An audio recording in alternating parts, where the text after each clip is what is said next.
बिस्मिल्लाहिर्रहमानिर्रहीम अस्सलाम वालेकुम मेरी यूट्यूब फैमिली किवें तुसीं सारे अल्लाह पाक तुहानूं खुश रखे आबाद रखे। अज मैं तुहाडे नाल जिहड़ी रेसिपी शेयर करन लगी हाँ ये चपनियां ने चपनियां गोश्त की रेसिपी शेयर करांगे तो शुरू करने अल्लाह दा नाम लैके बिस्मिल्लाहिर्रहमानिर्रहीम। मैं दो मीडियम साइज़ के प्याज लेते ने। बिस्मिल्लाहिर्रहमानिर्रहीम पिंक होण दिन्ने आं। प्याज जो इस तरह का हो जाए ना पिंक पिंक होने के करीब है वो मैं गोश्त शामिल कर देवगी। 1.5 पा मैं गोश्त लिता है मटन है गोल बोटी वाला। बिस्मिल्लाहिर्रहमानिर्रहीम हूँ असी उन्नी देर तक जरा भुनांगे कि इसका कलर चेंज हो जाए सिर्फ बोटियां सफेद हो जाए। देख सकते सारे जोड़े पीस है गोश्त के सफेद हो चुके हैं। इतने हम मैं लसन की चंद कलियां लितियां ने। बिस्मिल्लाहिर्रहमानिर्रहीम एक वड्डे साइज का टमाटर लिता है।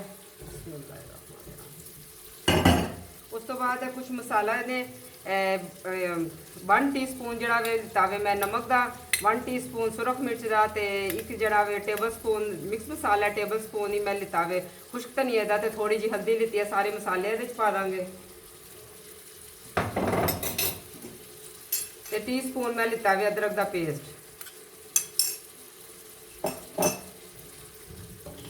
हुण असीं इहदे च तकरीबन 1.5 गिलास है पानी का वे इनू असीं हुण वेट लगा देवांगे 10 मिनट का वेट लगा देंगे।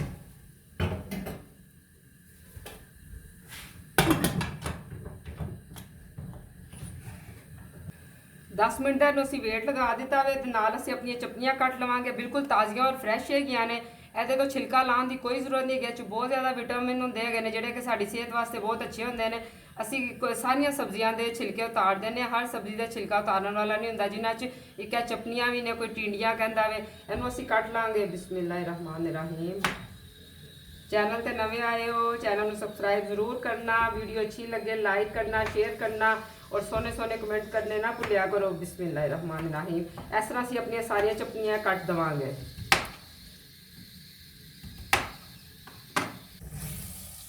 अल्हम्दुलिल्लाह गोश्त गल चुकिया वे मैं कुकर चो पतीली च मुंतकिल कर दिता वे। तो जोड़े टिंडे इतने मैं लिते ने चपनियां आधा किलो लितिया ने मैं कट लिता वे अच्छी तरह धो के कटिया वे छिलकिया तो मैं बिल्कुल नहीं उतारे गया तो शामिल कर देंगे। बिस्मिल्लाहिर्रहमानिर्रहीम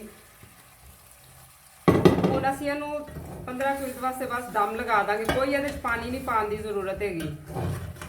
जे तुहानूं थोड़ा जिहा रसला रसला पसंद है तो कर सकते हो लेकिन इंज ही ज़्यादा अच्छा लगेगा। खुशक खुशक जिहा सालन ना अच्छा लगता है वे टिंडे गोश्त का। इन्हें अपने पानी के दम के हो जाना है वे असीं हुण कवर कर देंगे तकरीबन 15 मिनट वास्ते। बिस्मिल्लाहिर्रहमानिर्रहीम 15 मिनट हो चुके हैं। टिंडियां ने अपना पानी छोड़ दिता है क्योंकि टिंडियां अपना इन्ना पानी छोड़ देंदियां कि सानूं पानी पाने की जरूरत ही पैंदी हैगी। ਇਹ चपनियां ने पिशावर साइड से सूबा सरहद वाली साइड से चपनियां कहते हैं टिंडियां।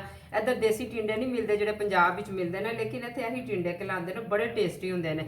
ये असीं गर्म मसाला पा देंगे बेजरूरत जिन्ना तुहानूं पसंद है 1 टीस्पून के करीब है।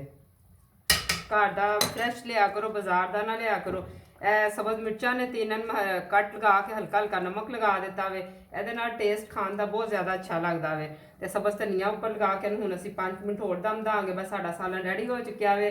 तो अगर तुहानूं मेरी रेसिपी अच्छी लगी हैगी तो प्लीज़ प्लीज़ प्लीज़ शेयर कराया करो और सबसक्राइब जरूर कराया करो। वाच माशाल्लाह तुसीं करदे हो व्यूज़ सोहने आते पे ने लेकिन ना सबसक्राइब भी कर दिया करो। प्लीज़ लाइक जरूर कराया करो। मैं तुहाडे सारियां दी सपोर्ट की जरूरत है। मेरा नवा चैनल है और मैं काफ़ी मतलब अपनी तरफों तो स्ट्रगल कर रही हाँ।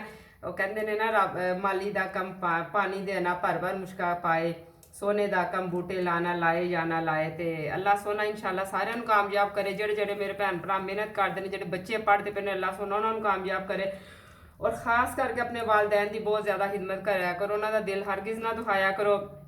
दुआ करो जो तुहाडी दुनिया तो वापसी होवे तुहाडे वालदैन तुहाडे तो राजी रहन। यकीन करो जिन्हां दे मापे राजी रहंदे ने ना फिर उन्होंने मरन का भी स्वाद आ जाता है। तो मेरिया गल्लां अगर तुहानूं चंगियां लगदियां ने तो मैनूं दस्सिया करो मैं तुहाडे नाल गल्लां करया करां कि हाली रेसिपी बनाया करा तो मेरे वास्ते भी दुआ कराया करो। तो अज मैं अपनी वीडियो बस हुण इत्थे इख्तिताम पजीर हो रही है और नाल मैं सलाद कट्टी है बस रोटी पकावांगी। बच्चा मेरा स्कूल तो आ चुका है नाल चटनी तो बगैर रोटी नहीं खाता। नाल मैं रायता बनाया वे सबज चटनी का तो बस हुण मैं फुलके बनावांगी नाल सालन भी मेरा रेडी हो चुकिया है। लुक तुसीं माशाल्लाह देख लीती है टिंडे गोश्त मेरे गल चुके हैं। तो मैं हूँ तुहाडे कोल ऐसी दुआ नाल इजाजत चाहांगी कि अल्लाह पाक तुहानूं सारिआं नूं मदीने की ज़ियारत करावे और मेरिया रेसिपियां वेखते रहो। और फिर एक दफ़ा कह रही हूँ, लाइक करना, शेयर करना, सब्सक्राइब जरूर करना। इंशाल्लाह फिर नवी रेसिपी ना मुलाकात होंगी है। अल्लाह हाफिज़।